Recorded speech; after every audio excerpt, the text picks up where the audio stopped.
You're about to listen to a short excerpt from The Fight, a frank discussion, strategy, and plan for working on desire.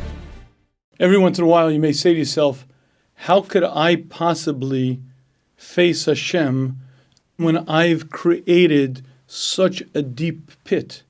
And even more than that, how could you possibly tell me that I'm given reward for controlling myself when I created this desire? When I was younger, I didn't have it. If I didn't read those things, if I didn't go to those sites, if I didn't look at those pictures, I wouldn't have had this situation. I made it. I created it. It's my fault. How could I face Hashem? And surely, how could I expect to get reward for winning this fight? And I'd like to share with you that those words are not said by your Yetzer Tov. They're not said by anyone other than the Satan. Number one, you did not choose to be born into this generation. I guarantee, had you been born in Europe 100 years ago, or 200 years ago, and the only woman you ever saw was your cousin one time, you would not be in the situation you're in. The generation that we were born into is very, very difficult. And I no longer say it, but I used to say to my kids all the time, Baruch Hashem that I was not born in your generation. Because people born now face such a bitter, bitter battle. You didn't choose the battle. You didn't choose to be born into this generation. But even more than that, did you choose desire? Did you wake up in the morning and say, Hashem, I wish I had this lust, this all-encompassing hunger and drive that constantly gnawed at me and bothered me and wouldn't let me a moment of rest? I doubt you chose that. As you didn't choose a generation, you also didn't choose desire. But there's one more step, and I have to bring the Chazal because I don't believe that you'd fully accept it until you saw it directly from a Rashi. When Lot was in Sodom, the entire city was supposed to be destroyed, Lot as well. Nevertheless, Hashem had mercy on Lot, and Hashem saved Lot. But Rashi explains why. Because when Avram went down with Sarah to Mitzrayim, Avram said to Paro, this is my sister. Lot was there. Lot could have easily spilled the beans. Lot could have easily said, no, that's not his sister, that's his wife. Had Lot said that, Avram would have been killed. The only reason Lot was following Avram anyway was for his money. Since Lot was the natural Yoresh, he was the inheritor, had Avram been killed, Lot would have had it made in the shade, and all of Avram's wealth would have belonged to Lot. Yet Lot didn't say anything, and because he didn't say anything, Avram was not killed. Therefore, Hashem paid him back many years later. When it was time to destroy Sodom, Hashem did not have Lot destroyed. This Rashi is very, very perplexing. Let's focus on what he's saying. Avram took care of Lot from the time he was a little boy. Avram taught Lot. Avram brought Lot up. Everything that Avram did for Lot was for Lot's benefit.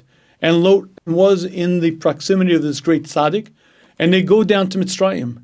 And there's a moment of vulnerability.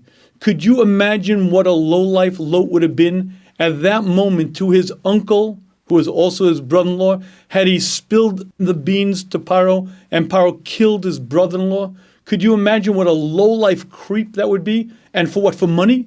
You're going to have your brother-in-law, your family killed for money? And you're telling me that Lot didn't do it and he's given reward for that? Years later, his life is saved because of that great thing? What great thing? All he did was not act like a lowlife.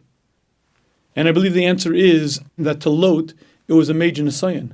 Money was central in Lot's life. And this was an opportunity to gain a lot of money. And the reality is he was tempted. And he really would have liked to have said it. And it almost slipped out, but he held back. And because he held back, he's given reward. What do you mean he held back? All he did was what any sane, normal human being did. Yeah, but he was a different human being. He had trained himself for years and years to desire money. And therefore to him, it was a tremendous nisayon. And I believe what this Rashi is sharing with us is that yes, Lot was depraved. Lot spoiled his very nature. But because he was in that situation, if he resisted, he's given reward. Because Hashem does not hold back reward from any one of Hashem's creations. And even though he made himself that manner, made himself krum, the fact that he was faced at Nisayan and resisted, he's given reward. And I think Rashi is sharing with us a fundamental principle. You did not make yourself depraved. You were born into a generation that's incomparable to any other generation in the course of history. Never before has it been this much taiva. And you didn't create desire. If you were the biggest tzaddik in the world, if you were Shimshon HaGibor, is it true that you would have been different? Maybe yes, maybe no. But one thing I do know, you didn't choose it. You didn't choose this generation. You didn't choose desire. So even if we say that you created this trap, the bottom line is that you're given tremendous reward for every moment that you resist. Even if you blame yourself, and even if you think you created it and you made it, you're given tremendous reward. If Lot was given reward for making himself into such a depraved person, yet he resisted, he's given reward. Surely a Jew who fights battle L'man Hashem is given reward. Every minute you resist, you're given reward. Even if you think you made yourself into this, you didn't do it. You didn't choose a generation. You didn't choose desire. And even if you did, you're given tremendous reward for every moment that you battle the fight, every moment that you put in a real effort. You've been listening to a short excerpt from The Fight, a frank discussion, strategy, and plan for working on desire. The Fight, as well as many other series, are available at theshmooze.com or on the Shmooze app for iPhone or Android.